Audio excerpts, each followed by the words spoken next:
కాళోజీ నారాయణరావు నిస్వార్థ జీవి. సాహిత్యంతో ప్రజల చైతన్యానికి, తెలంగాణ ఉద్యమానికి ఊపిరిలూదిన మహోన్నత వ్యక్తి.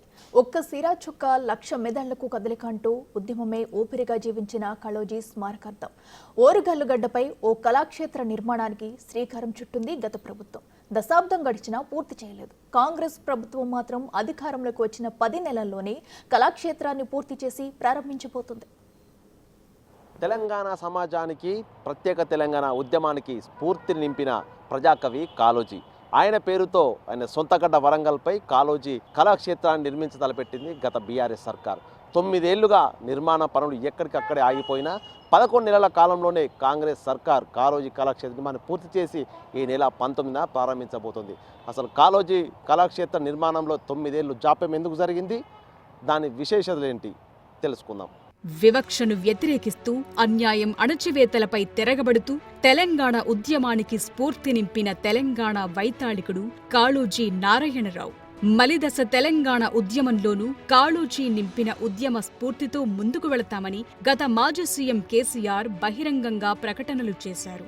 అంతేకాదు, ఆయన పుట్టిన ఓరుగల్లులో కళాక్షేత్రం నిర్మిస్తామని హామీ ఇచ్చారు. తెలంగాణలో మొదటిసారి అధికారంలోకొచ్చిన టీఆర్ఎస్ హన్మకొండలోని బాలసముద్రంలో కాళోజీ కళాక్షేత్రం నిర్మించడానికి ప్రతిపాదనలు సిద్ధం చేసింది. 2014 నవంబర్ 9న కాళోజీ జయంతి సందర్భంగా అప్పటి సీఎం కేసీఆర్ ఘనంగా కళాక్షేత్రం నిర్మాణానికి శంకుస్థాపన చేశారు. 3 ఏళ్లలో అందుబాటులోకి తీసుకొస్తామని చెప్పారు.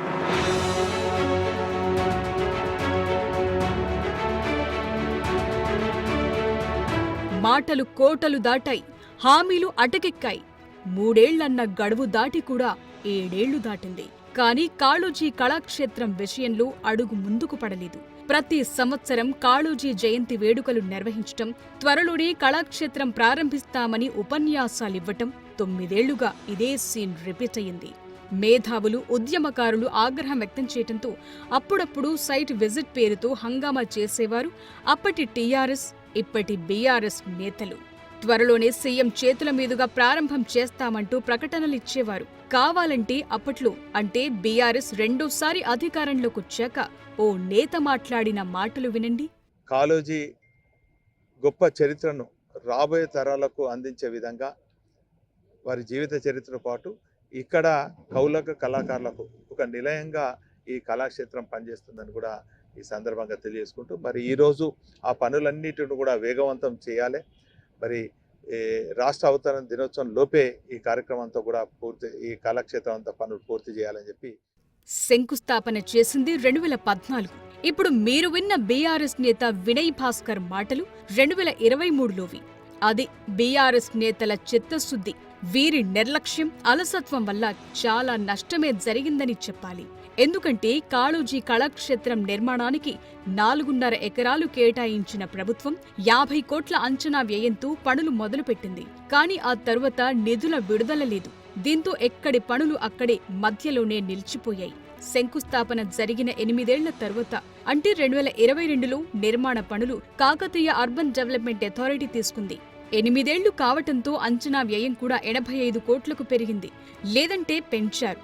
పోనీ అప్పుడైనా నిధులు విడుదల చేశారా అంటే అదే లేదు. కాంట్రాక్టర్కు బిల్లులు చెల్లించకపోవటంతో నిర్మాణం మళ్లీ ఆగిపోయింది. ఓవరాల్ గా చూస్తే సర్కార్ ప్రకటనలకే పరిమితమైంది తప్ప పనిలో చిత్తశుద్ధి లేదన్నది ఓరుగల్లు వాసుల మాట. ఈ 10 ఏళ్లలో ఆయన సచివాలయాన్ని కూలగొట్టి 2 ఏళ్లలో కట్టిండు, కాళేశ్వరాన్ని 3-4 ఏళ్లలో కట్టిండు. ఆయన ఉండే ప్రగతి భవన్ను ప్రజలకు ఉన్నటువంటి ప్రగతి భవన్ను 300-400 రూములతోటి సంవత్సరంన్నరలో కట్టిండు. కానీ కాళోజీ కళాక్షేత్రంకి మాత్రం నిర్మించలేకపోయిందంటే ఇది చిత్తశుద్ధి లేని పని. ఒకవేళ నిజంగా చిత్తశుద్ధి ఉంటే ఓ ప్రగతి భవన్ను, ఓ సచివాలయాన్ని కూల్చేసి కట్టగలిగినటువంటి శక్తి ఉన్నోళ్ళు ఒక కళాక్షేత్రాన్ని నిర్మించలేని పరిస్థితి 10 ఏళ్లలో ఎందుకు దాపురించింది? ఇది తీవ్ర నిర్లక్ష్యానికి గురైంది. ఇది కనపడతా ఉన్నది. కాళోజీ కళాక్షేత్రం తెలంగాణ సెంటిమెంటుతో ముడిపడి ఉన్న అంశం. ఓరుగల్లు ఉద్యమకారులు, మేధావుల నుంచి కళాక్షేత్రం అందుబాటులోకి తీసుకురావాలన్న డిమాండ్లు పెరిగిపోయాయి.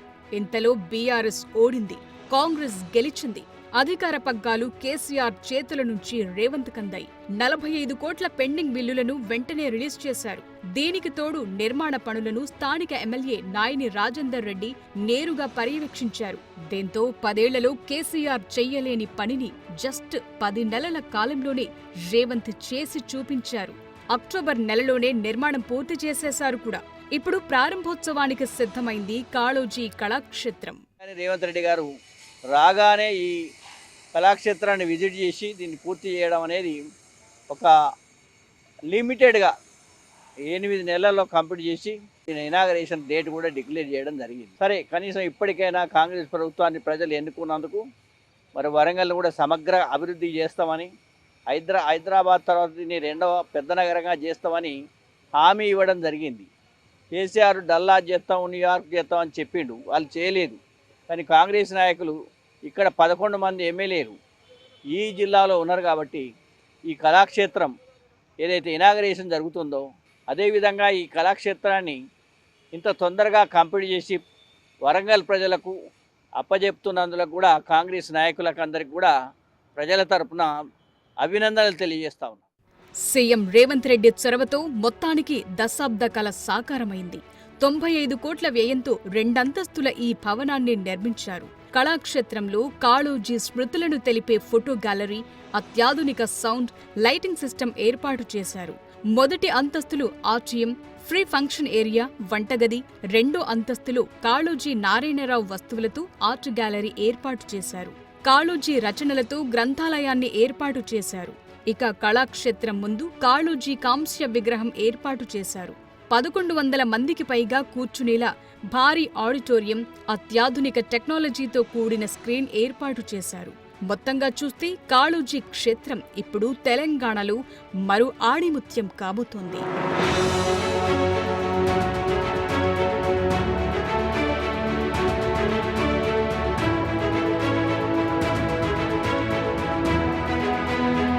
సాగిపోవుటే బ్రతుకు, ఆగిపోవుటే చావు, సాగిపోదలచిన ఆగరాదెచట ఎప్పుడు అని కాళోజీ ఆనాడు చెప్పిన మాటలను ఇప్పుడు ఆచరణలో చేసి చూపించారు సీఎం రేవంత్ రెడ్డి.